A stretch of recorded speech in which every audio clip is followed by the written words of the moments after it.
I never thought I'd be the kind of person who could say, my own family pretended I didn't exist.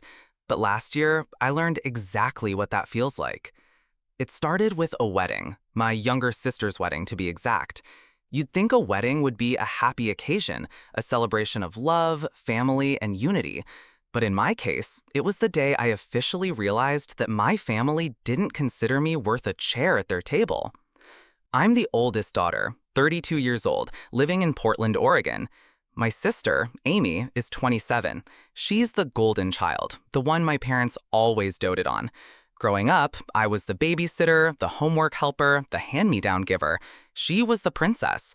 And honestly, I didn't mind, until she decided to erase me from the most important day of her life. I found out I wasn't invited to her wedding from Facebook.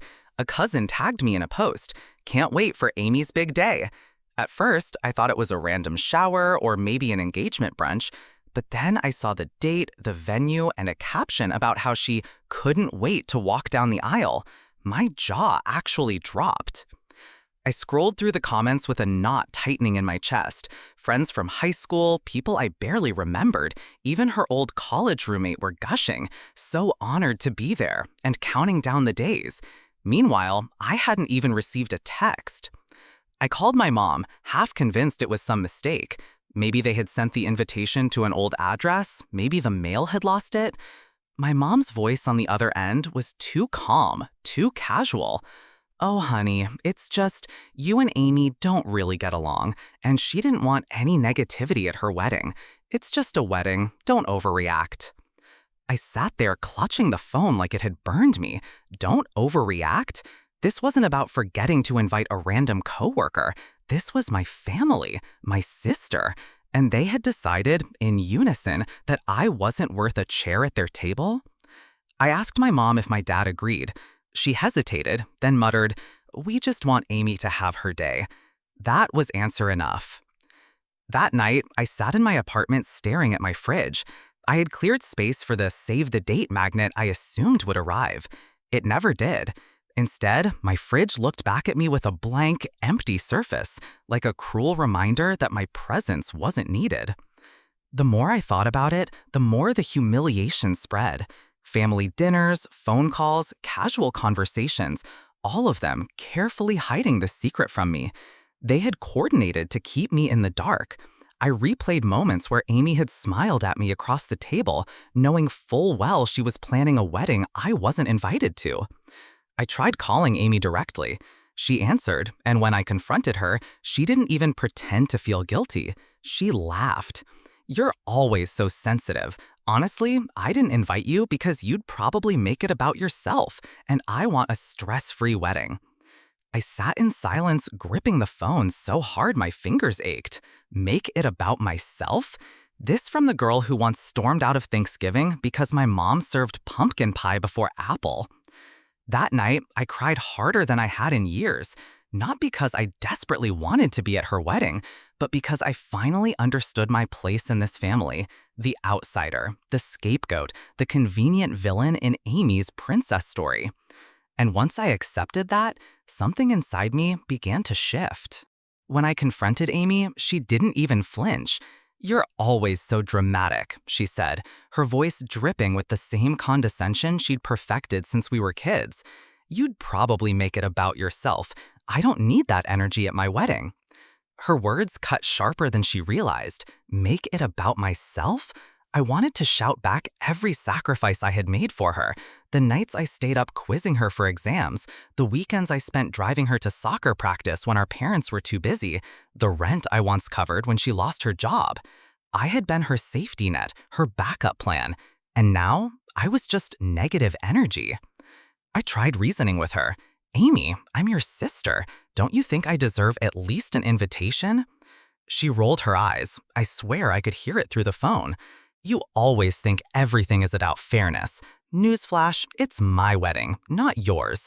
If I don't want drama, I don't have to invite drama." I hung up shaking, tears blurring my vision. But it wasn't just Amy. It was the way the rest of the family closed ranks around her. When I went to my parents' house that weekend, hoping to at least find some support, my dad didn't even let me finish. Listen, sweetheart, weddings are stressful. Let's not make this harder for your sister. I stared at him, stunned. Harder for her? She excluded me. I'm the one sitting here blindsided.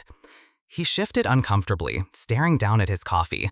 That was his tell. He knew it was wrong, but he wasn't going to say it out loud. My mom reached over to pop my hand like I was a child throwing a tantrum.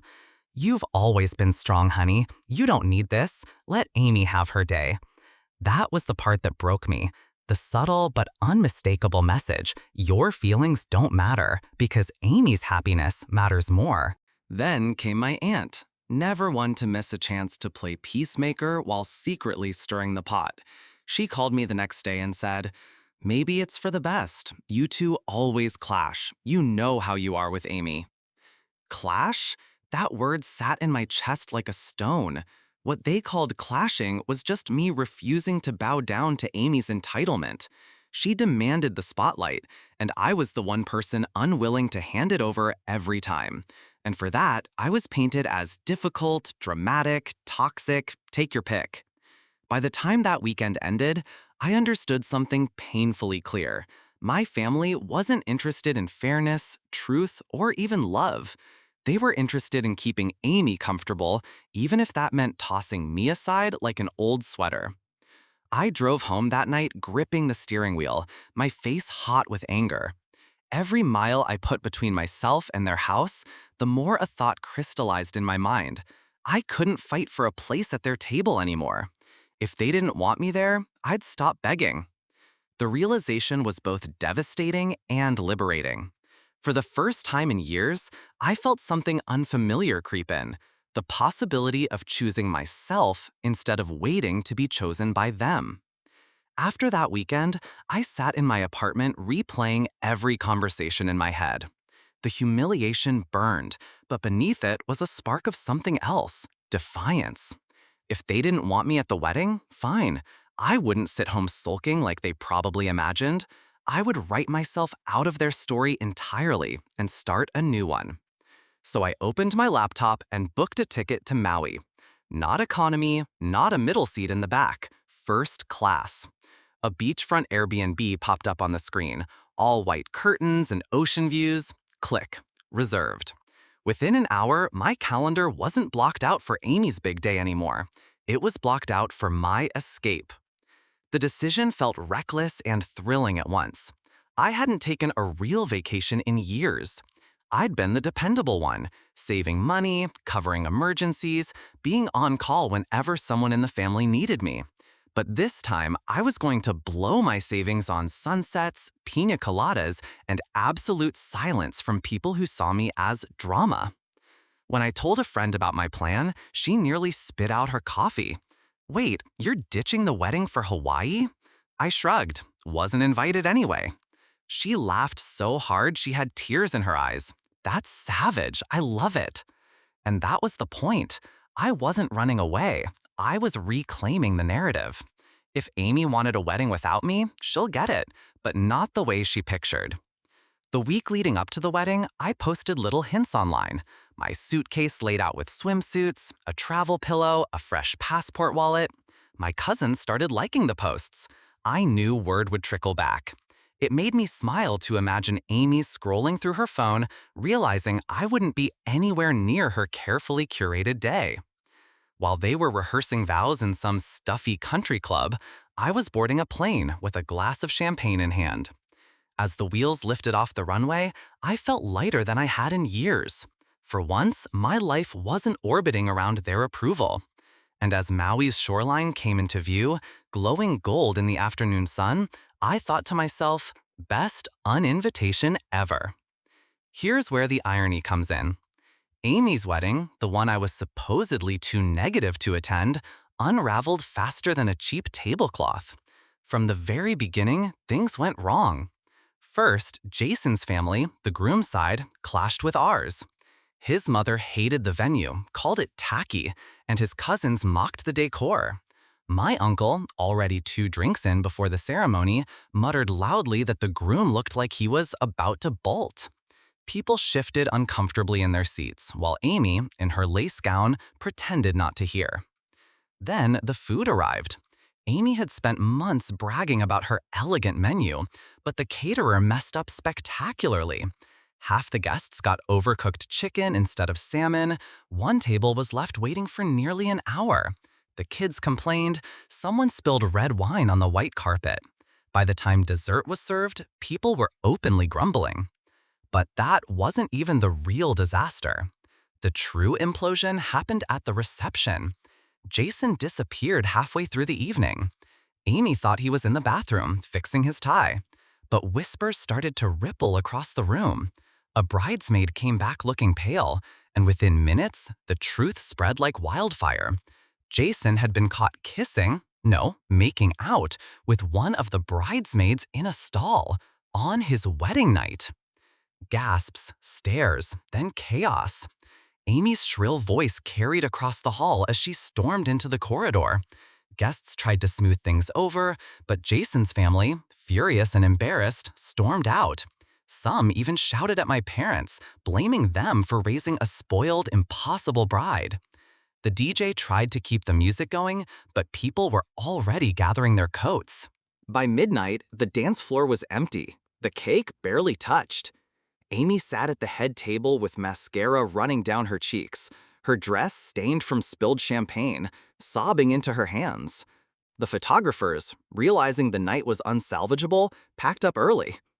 The grand event she had planned so meticulously, the event that was supposed to be flawless because I wasn't there, had collapsed into the kind of nightmare people gossip about for years. Meanwhile, thousands of miles away, I was sitting on a beach in Maui, sipping a cocktail with a paper umbrella, watching the sun sink into the Pacific. My phone buzzed with notifications, but I didn't check them. Instead, I raised my glass and thought, karma really is punctual when it needs to be. Guess who everyone tried to call? Me. It started with a missed call from my mom, then another, then 3 more in a row.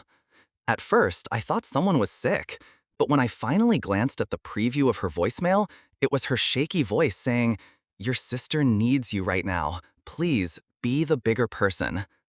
I almost laughed. The same woman who told me, "It's just a wedding, don't overreact," was now practically begging me to step in and save the day. Then my dad called and texted, "You should come back, help calm things down. Amy's falling apart." Cousins chimed in too. "Where are you? Everyone's asking for you. She won't stop crying." Finally, even Amy herself broke. A string of texts poured in. "Please, I don't know what to do. Jason left. Everyone's staring at me. I just need my sister." I sat on the balcony of my Airbnb, the ocean roaring below, a bowl of shaved ice in my hand. My phone buzzed against the table like an angry wasp. 20 missed calls. A family group chat lighting up with frantic messages. The irony nearly knocked me over. This was the same sister who claimed my presence would ruin her wedding. The same family who closed ranks to keep me out. Now, suddenly, I was the missing piece holding the whole disaster together. I thought about answering, just to hear the panic in their voices. But the truth was, I didn't owe them my comfort anymore. For years, I had been the fixer, the mediator, the one who smoothed over every family disaster. When Amy threw tantrums, I calmed her down. When my parents fought, I stepped in. But this wasn't my mess to clean. So instead of calling back, I turned my phone face down on the table, leaned back in my chair, and listened to the ocean. The stars above Maui looked brighter than any chandelier they could have rented for that reception hall. For the first time in my life, I felt no obligation to save them from themselves. And God, it felt good. I didn't respond right away. I let them stew. Every buzz of my phone felt like justice arriving in real time. While they scrambled in panic, imagining me sulking bitterly at home, I was in Maui, barefoot on warm sand, laughing with strangers who felt kinder than my own blood. Hours passed. The messages grew more desperate. My mom, "Your sister is devastated. Please come back." My dad, "This is tearing the family apart. Do the right thing." Amy, "I'm begging you. Please, I need you. Everyone's gone." For a split second, I thought about what the old me would have done. I would have answered, soothed them, maybe even driven across town to pick up my crying sister.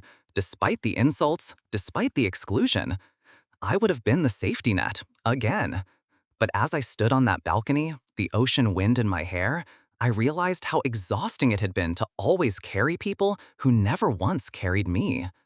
So I decided to give them exactly what they had given me: nothing. Finally, when the flood of notifications slowed, I picked up my phone and typed a single message into the family group chat. "I'm so sorry I couldn't be there, but you're right, it's just a wedding." I hit send and tossed the phone back onto the bed.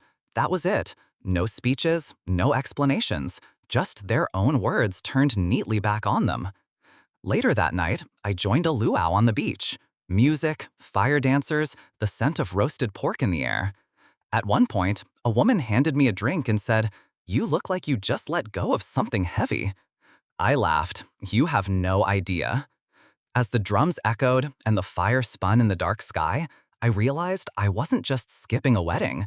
I was skipping a lifetime of playing the family scapegoat. And for the first time, the thought of being excluded didn't sting at all. It felt like freedom. While Amy's marriage crumbled before it even began, I had chosen myself, and that choice tasted sweeter than any wedding cake.